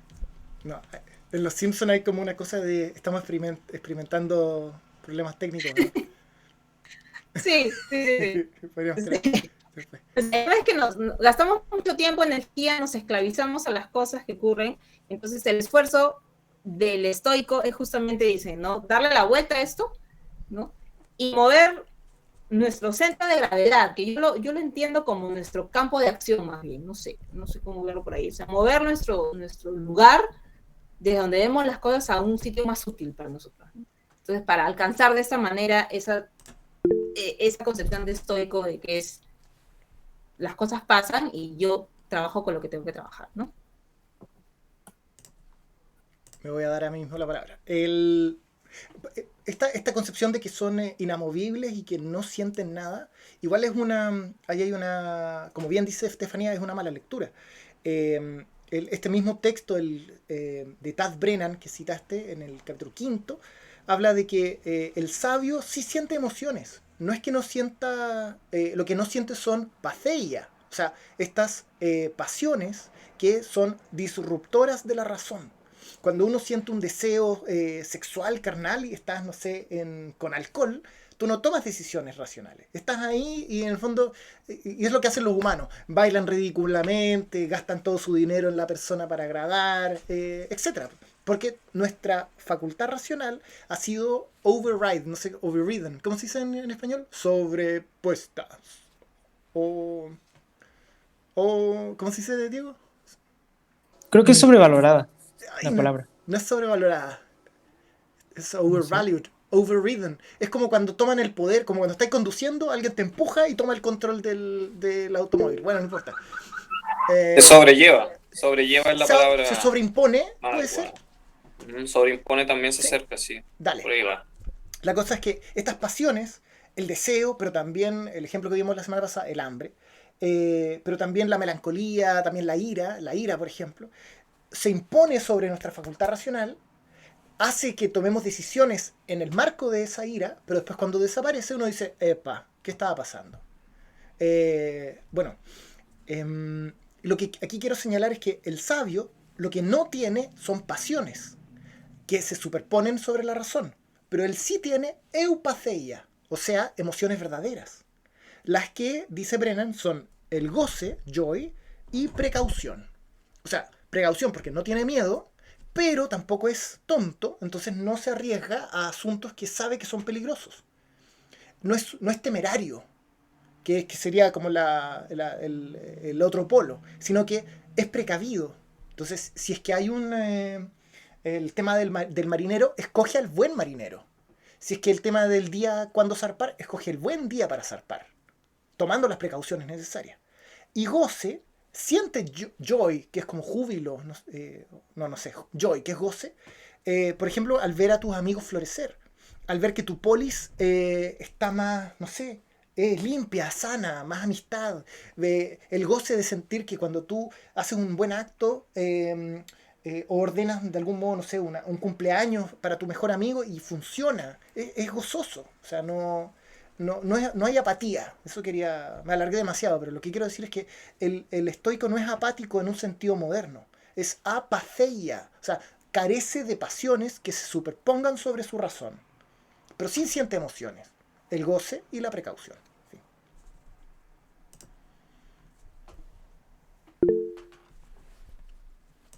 Todo tuyo, Choro.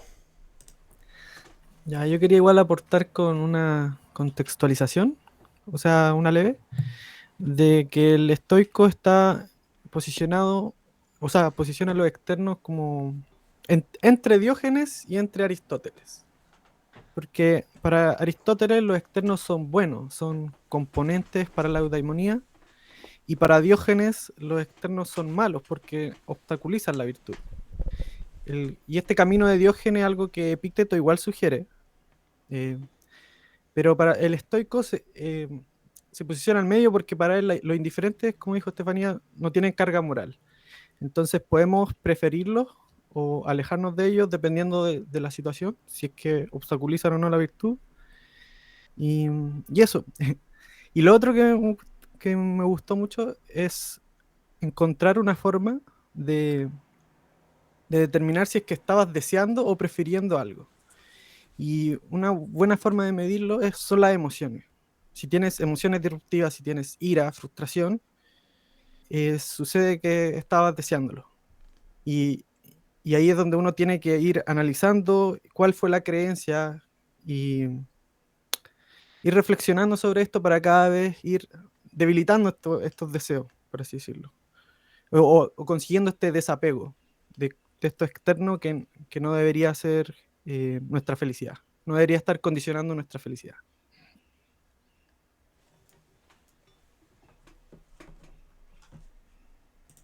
Aguante.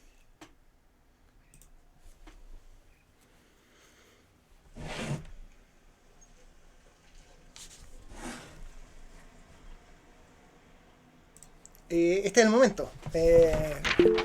Eso mismo. Aguante. Todo tuyo, Darío.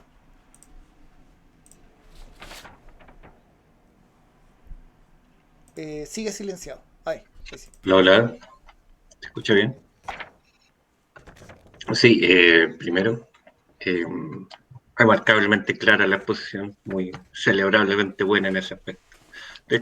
Estoy segura que la voy a ver de nuevo. Respecto al tema en particular de hoy, me gustaría subrayar nomás el tema de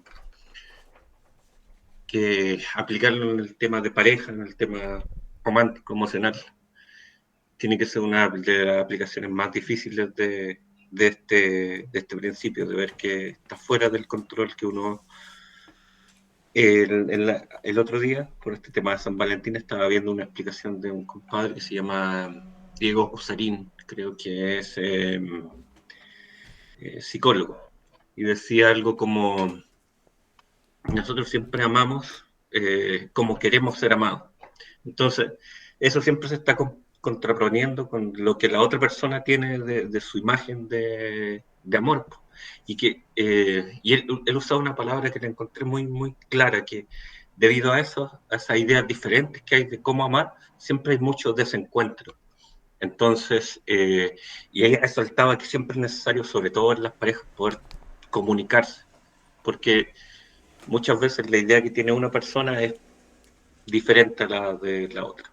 Entonces, como nosotros no podemos, nosotros podemos amar, pero no podemos hasta cierto punto exigir ser amados de una forma, pero sí podemos comunicarnos para decir, oye, yo quiero que esto sea de cierta forma.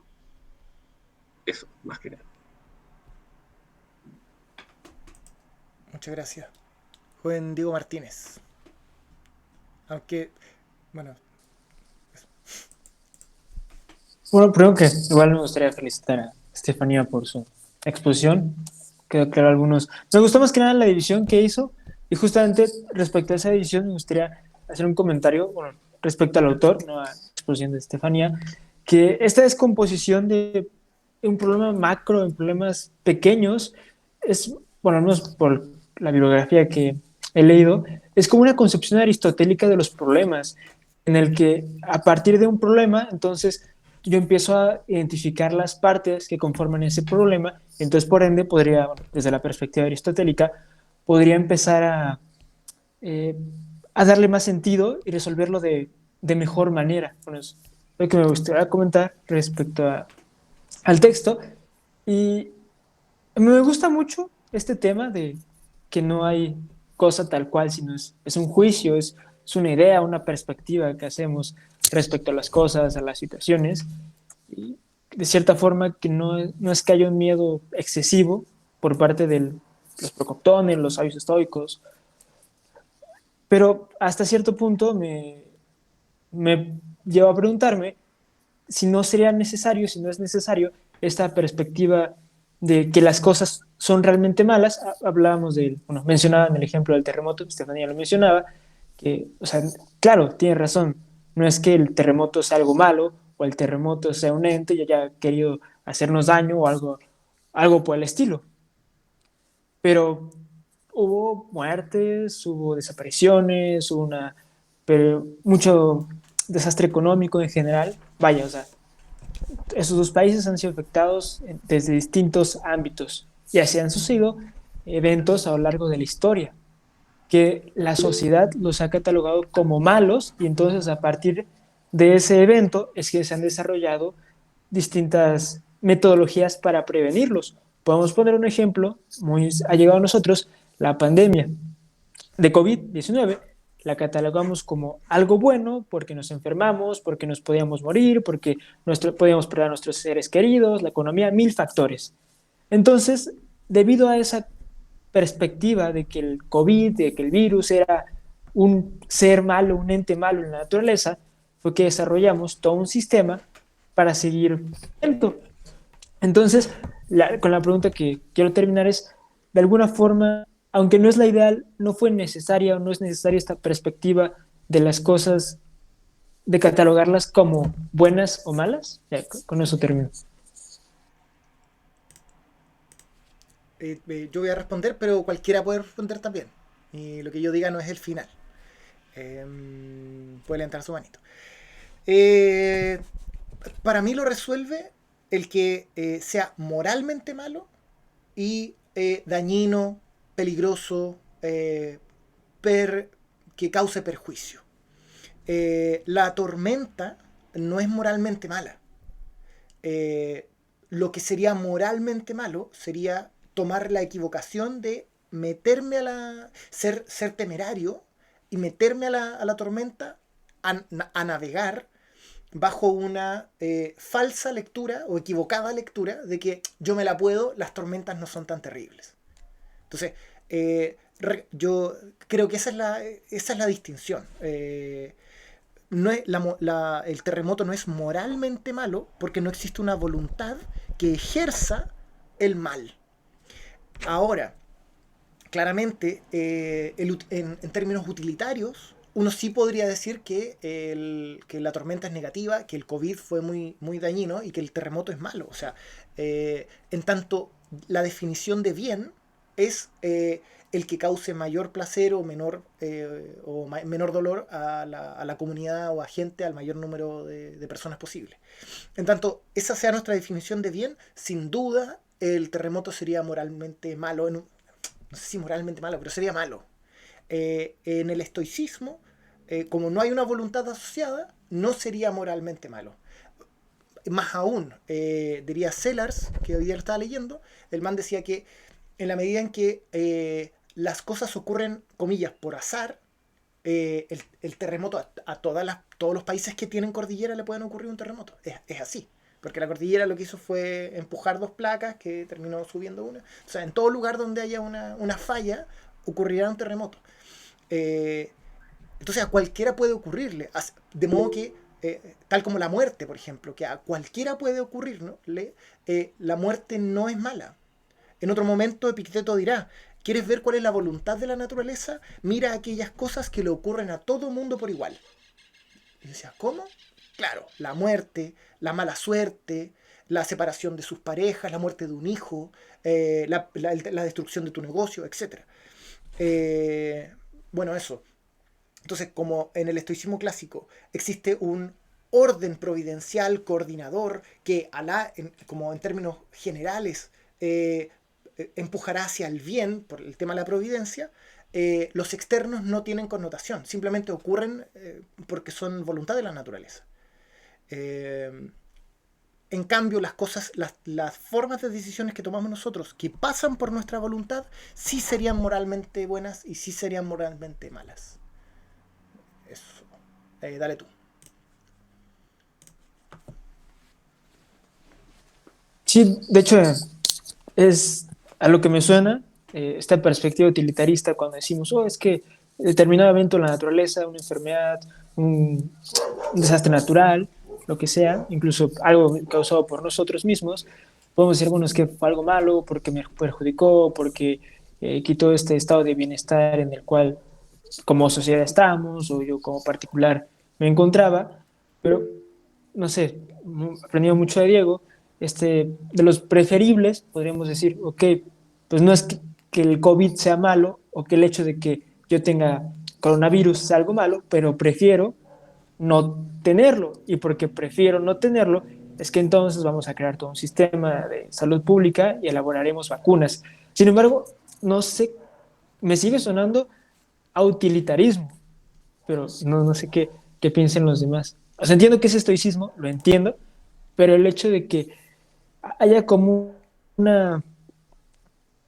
esta preferencia por un estado de bienestar a un estado de, mm, de una mala salud, incluso me llega hasta el epicureísmo, ¿no? Que de alguna forma es una base del utilitarismo.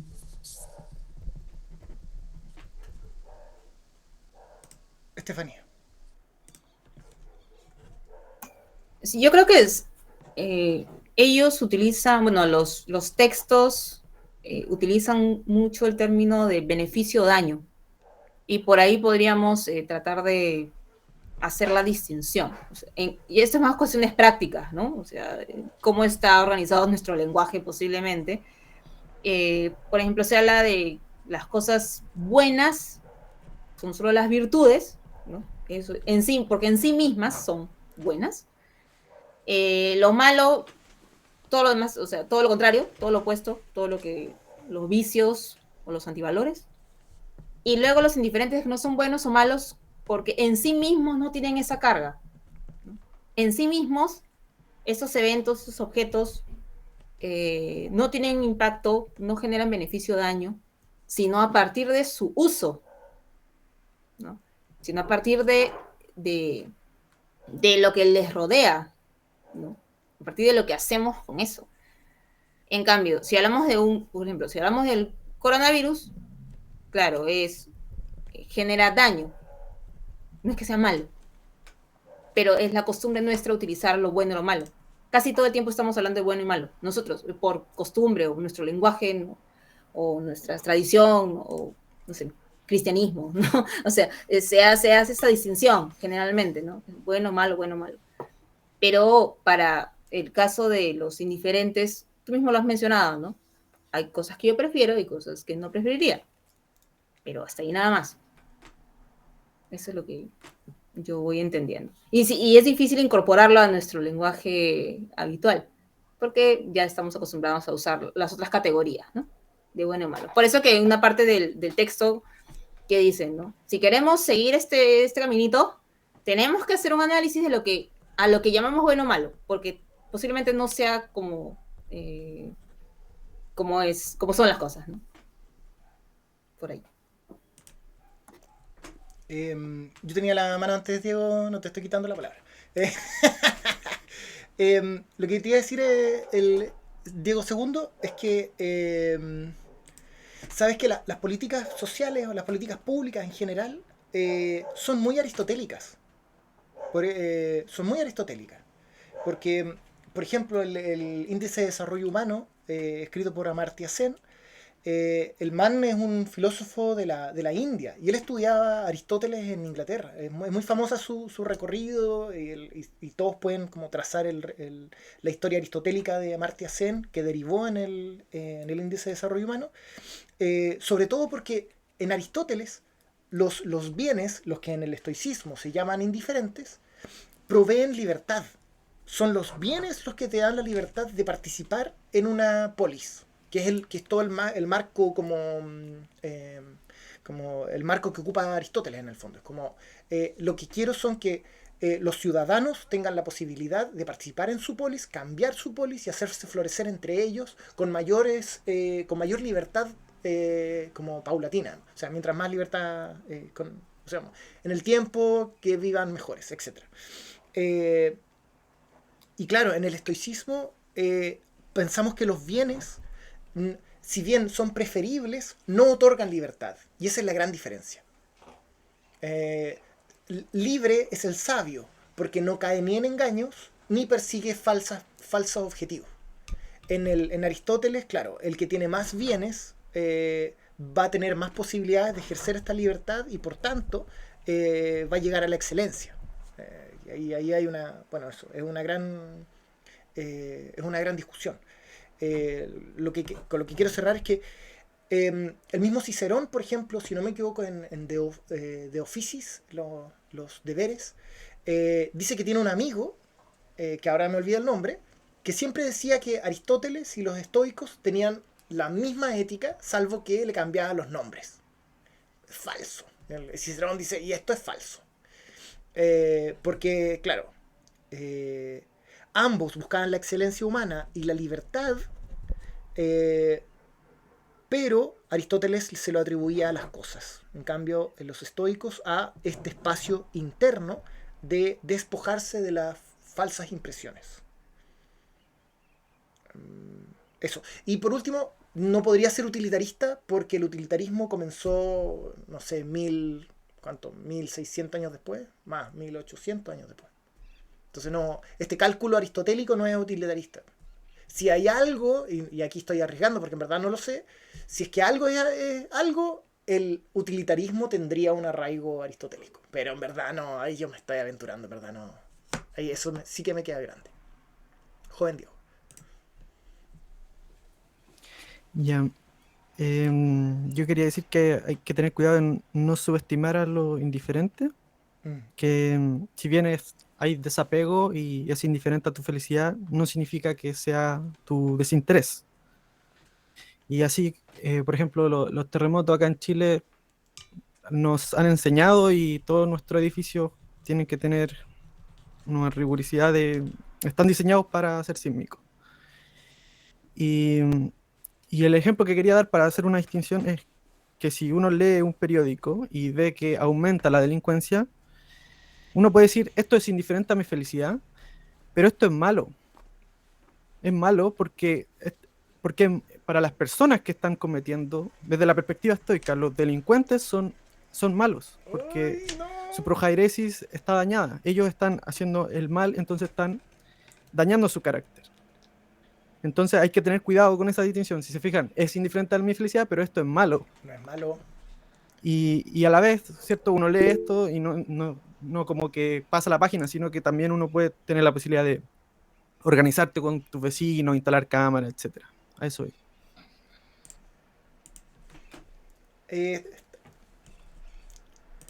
Está bueno, es parte de la discusión y creo que quien vea eventualmente este video podrá buscarlo por sí mismo, pero yo diría que no es que los, comillas, los delincuentes sean malos. Aquí creo que ahí estás usando eh, el comportamiento de cualquier evento, cualquier evento externo es indiferente. No es que no es que no hacen el mal. Quizás hacen el daño o tienen actos que conllevan indiferentes dispreferibles, como el dolor, como la pérdida de propiedad privada y pública. Es verdad, pero cuando usas malo, recuerda que en el estoicismo malo se usa malo moral. Y quizás lo que quieres decir es que ellos, como alguien que perpetra un crimen, hace un cálculo estimativo en el que piensa que es bueno hacer esto, en su equivocación, sin duda está cometiendo un vicio. Su carácter está arruinado, por así decirlo. Sin duda. Su carácter puede ser malo. Fin. Pero de ahí a que su accionar sea mala, eso es Claro, otra, claro, eso, sí. eso es otra cosa. Sí, yo no digo que el robo sea malo, sino que es malo para el delincuente. En el sentido de ignorancia, en el sentido de un carácter dañado por falsas impresiones. Genial. Pues cuando yo lo miro el periódico, yo no puedo decir, estos son malos. Ellos, ¿cachai? Hay una enorme Sí, distinción. claro, sí. Creo que quizás lo expresé mal. Sí. Bueno, mal lo corregiste. Bien. Pero en cualquier caso, esto es un debate y puede ser esto revisado. Yo también puedo estar equivocado en esto. Sí, tampoco aquí nadie estudió filosofía y es experto en estoicismo.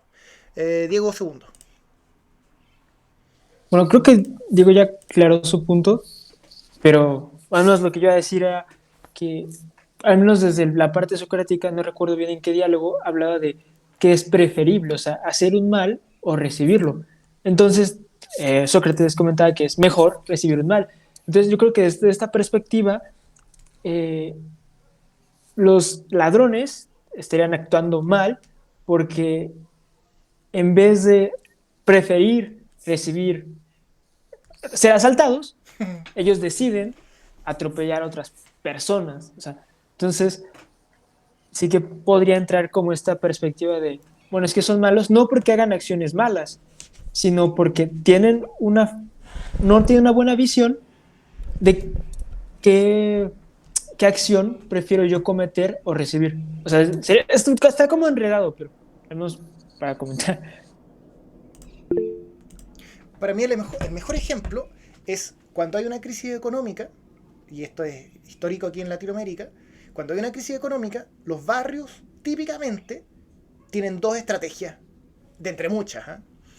Hacer comedores populares, en el que nos juntamos las familias que tenemos hambre y cocinamos en común para que todos podamos comer a bajo coste, o nos asociamos como banda para ir a llevarnos las comidas de otros barrios. Si en el fondo es así.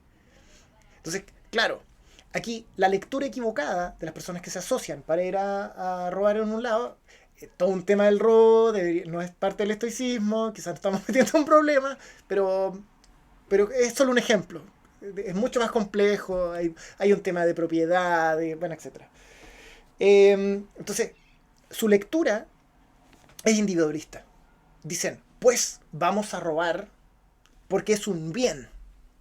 Porque el bien es tener las cosas necesarias para mí y para mis dos hijos, digamos. Pero no se dan cuenta de que un bien, ni siquiera mayor, sino un verdadero bien, es empujar a tu polis para que todos florezcan, porque todos juntos podemos florecer y eso nos permitiría aún un mayor, incluso, no sé si utilitarista, y aquí no corresponde, pero aún una mayor bienestar y estabilidad. En la medida en que hacemos ollas comunes, lo poco que yo tengo se comparte con el otro y generamos esta asociatividad que es muy necesaria. Entonces, lo que aquí quiero señalar es que el error en uno es pensar que yo soy lo más importante y pensar que mediante el crimen estoy haciendo un bien. Y ese es el error.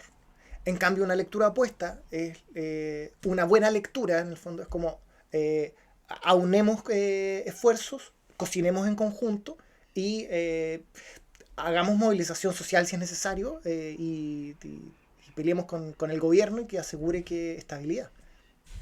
Ahí nos metimos en política, pero es esa delgada línea bien difícil de la ética.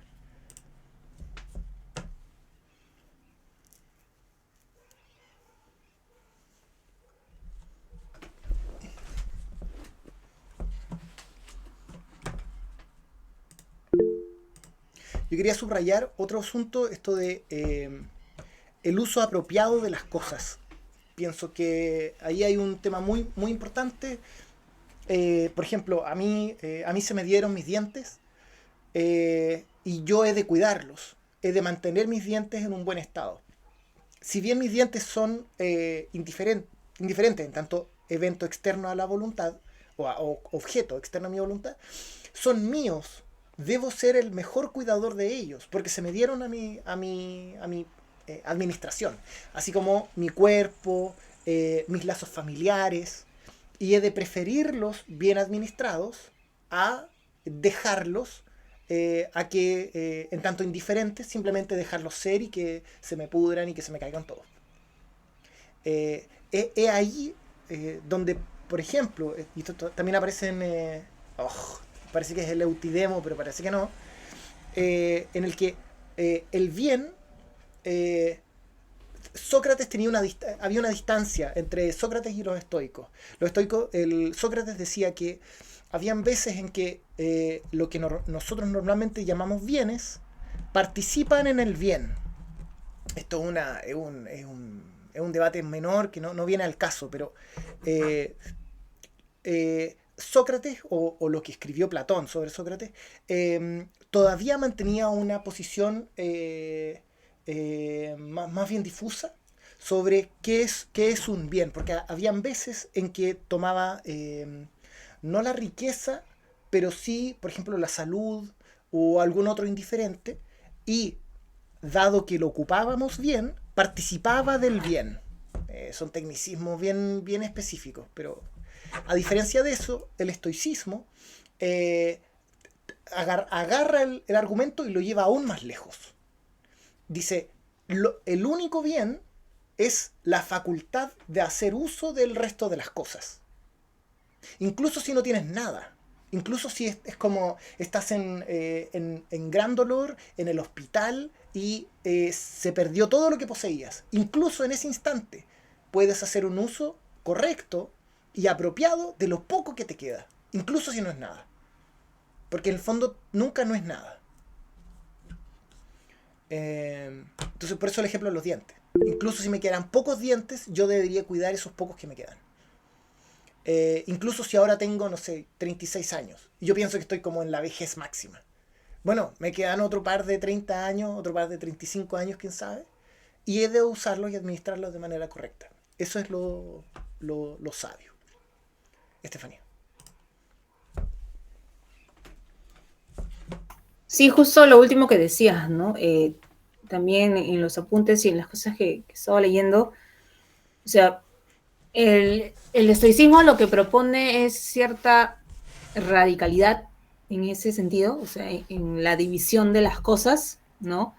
Ellos dicen simplemente, ¿no? Solo las virtudes son un bien. Se acabó. Todo lo que va en contra de las virtudes, lo malo. Todo lo demás es lo indiferente. Nuevamente, no, ellos no hablan de un indiferente como no me importa, sino no está bajo mi control, están las cosas, y en su momento yo tendré que hacer uso de ellas. Y ese uso de ellas sí está bajo mi control. Entonces, las cosas o los eventos no son buenos o malos en sí mismos nuevamente, sino las acciones se constituyen en acciones buenas y en acciones malas. Las acciones. Y ponen el ejemplo, pues, por ejemplo, el dinero, ¿no? Que podría ser considerado un bien, ¿no? pero la posesión y el uso que haga de este bien es lo que al estoico le interesa, ¿no? ¿Cómo estás usando ese bien? ¿Lo estás usando correctamente? Ah, ok, entonces tu acción es buena. Tu acción es buena.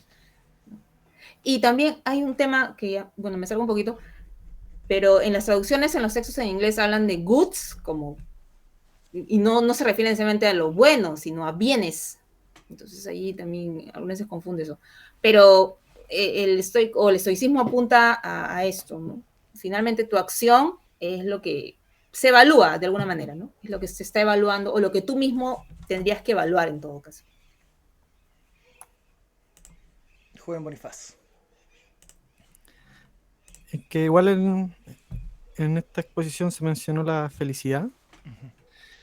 La eudaimonía y felicidad son igual términos diferentes en cuanto a la felicidad moderna, que es como más como un estado. Pero a mí lo que me gusta del estoicismo es que esta eudaimonía es como consistente, es como nadie te la puede quitar, es imperturbable, siempre la puedes tener. A diferencia, por ejemplo, del aristotelismo, en que si naces pobre o si eres feo, cada vez se te reducen los componentes para esta eudaimonía.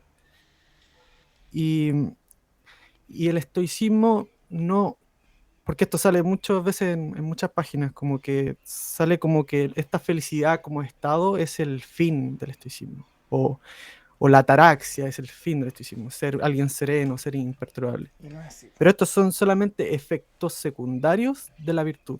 La virtud es el fin del estoicismo.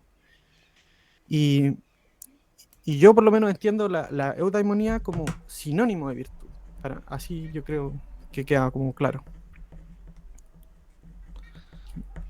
Pero aún así me genera algo de duda a veces.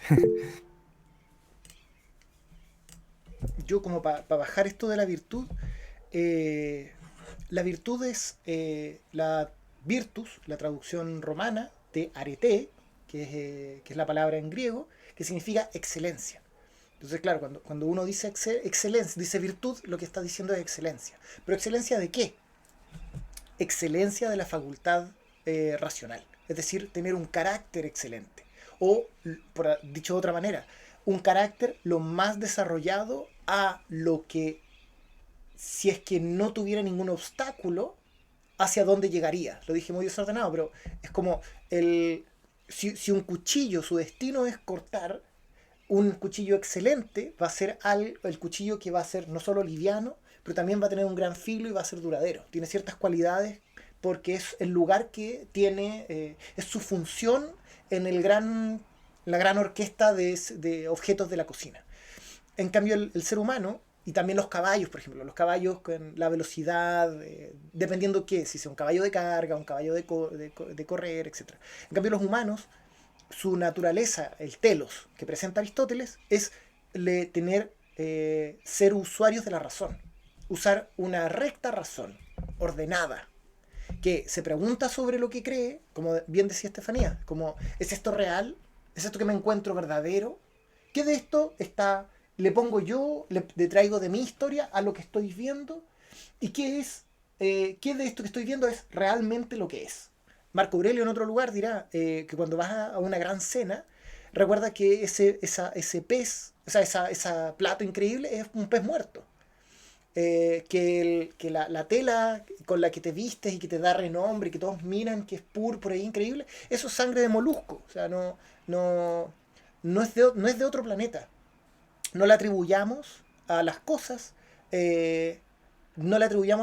los valores que comúnmente los humanos normales le damos. ¿Cómo? Dudando de estas impresiones mediante un uso correcto de la razón.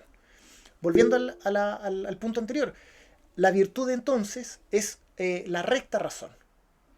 Aquí, y eso, bueno, necesariamente tiene que pasar por la lógica, que es un asunto que vamos a ver eventualmente. Pero eso quería señalar, que virtud, cuando uno dice virtud, uno lo que está diciendo es excelencia en la facultad racional. Diego.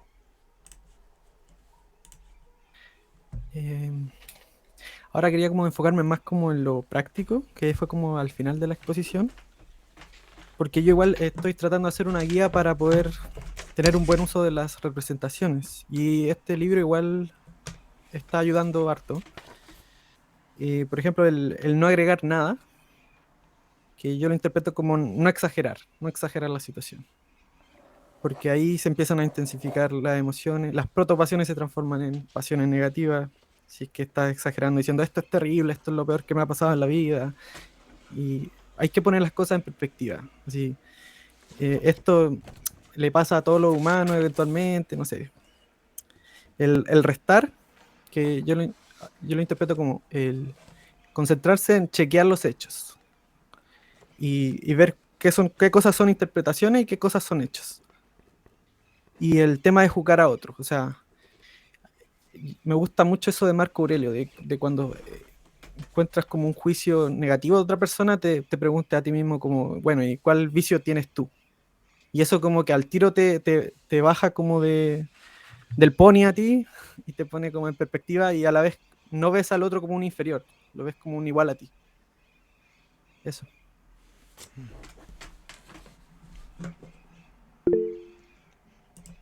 Todo tuyo, Estefanía. Sí, yo quisiera agregar aquí, claro, lo más rápido, lo que se percibe más rápido es esto de las exageraciones, ¿no? Pero algunas veces los humanos somos bien sutiles y no necesariamente exageramos, sino que damos una serie de posibilidades, ¿no? Una serie de posibilidades que tienen una carga emocional también, ¿no? Que parte de nuestras experiencias. Se me ocurre, ¿no? Se me ocurre que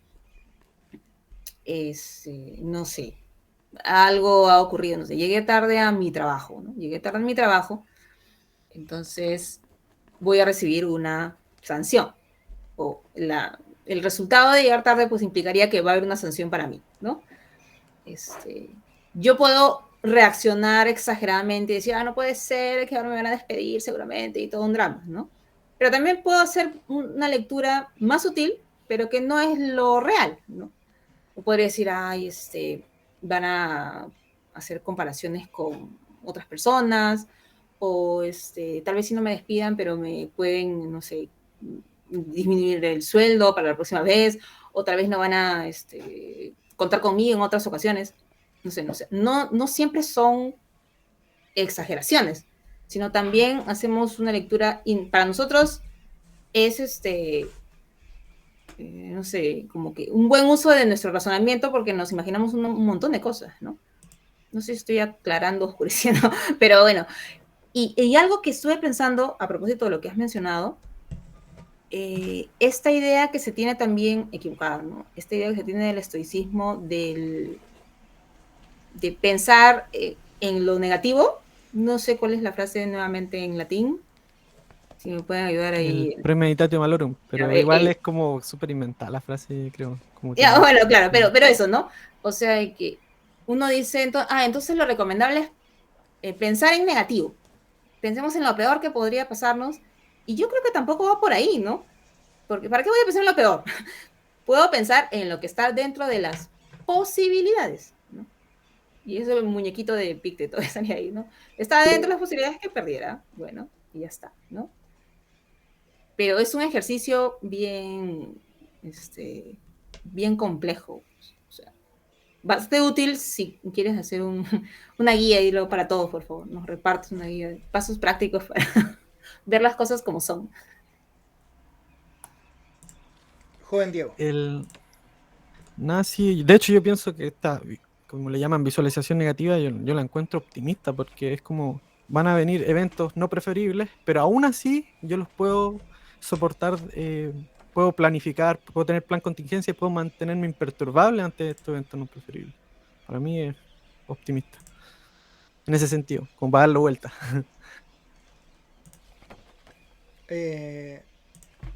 Diego, ¿te toca a ti antes o a mí? No me fijé. No, a ti te toca antes. Muchas gracias. Yo iba a decir que sobre esto que uno estoy a la oscuridad porque aquí está atardeciendo.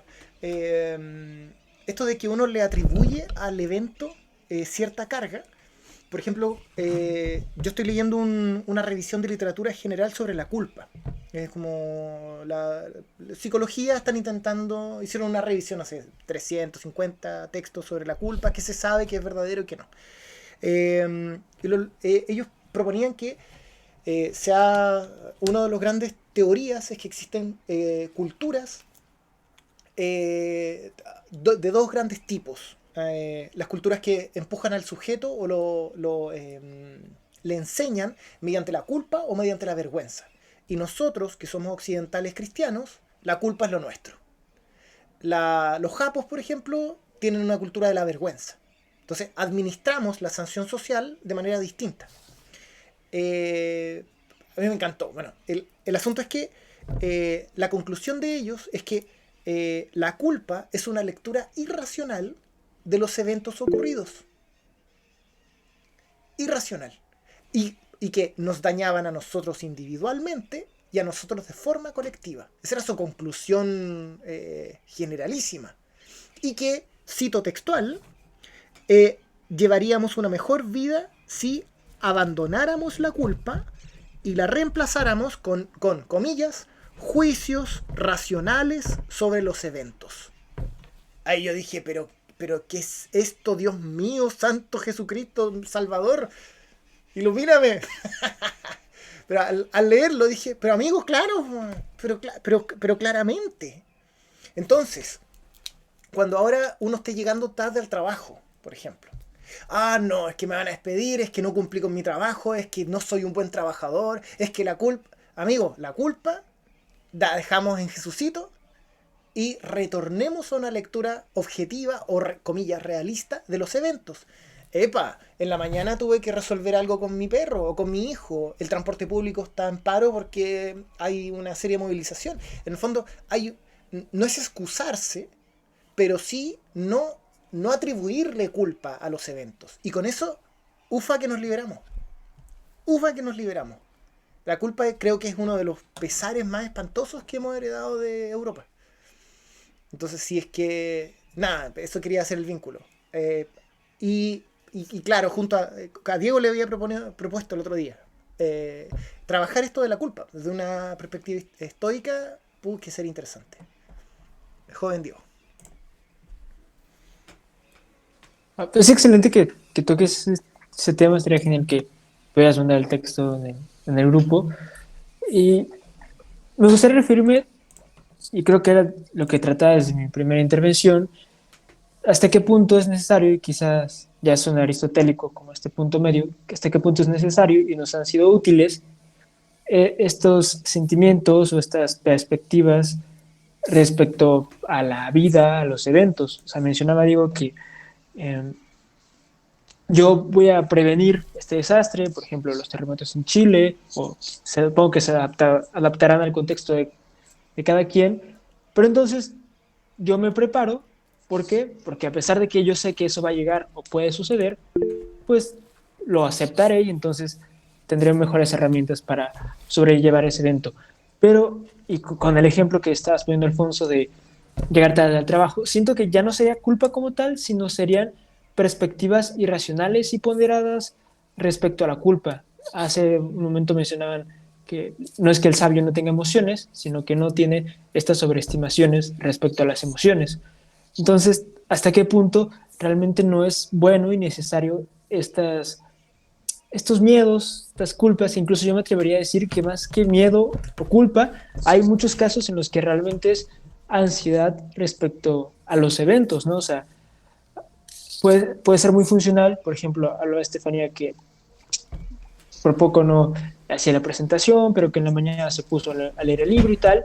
O sea, no tuvo culpa, no tuvo miedo para nada, pero había ciertas, bueno, me atrevo a inferir, es una hipótesis más que nada, había cierta ansiedad de que a las, no sé qué hora, bueno, a las 7 de la hora Chile, ya iba a tener que hacer una presentación, iba a tener que estar acá. Entonces, de alguna forma, esta perspectiva, de no sé hasta qué punto racional o irracional sea, la llevó a cumplir con lo que quería hacer, ¿no? Que era hacer una exposición, participar en este grupo de lectura. O sea, yo creo que son, digo creo porque no estoy seguro, han sido más funcionales y pueden ser más funcionales en tanto hay una lectura racional respecto de ellas. Coincido totalmente en que a partir del momento en el que le damos un peso mayor del que realmente tiene, en el que hay una carga moral excesiva, ya es que empiezan a ser un tanto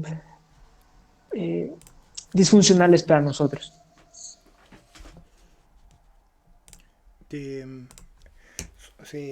Para hacerlo muy breve, es una larga discusión. ¿Cuál es la utilidad de las emociones? O la utilidad de las pasiones.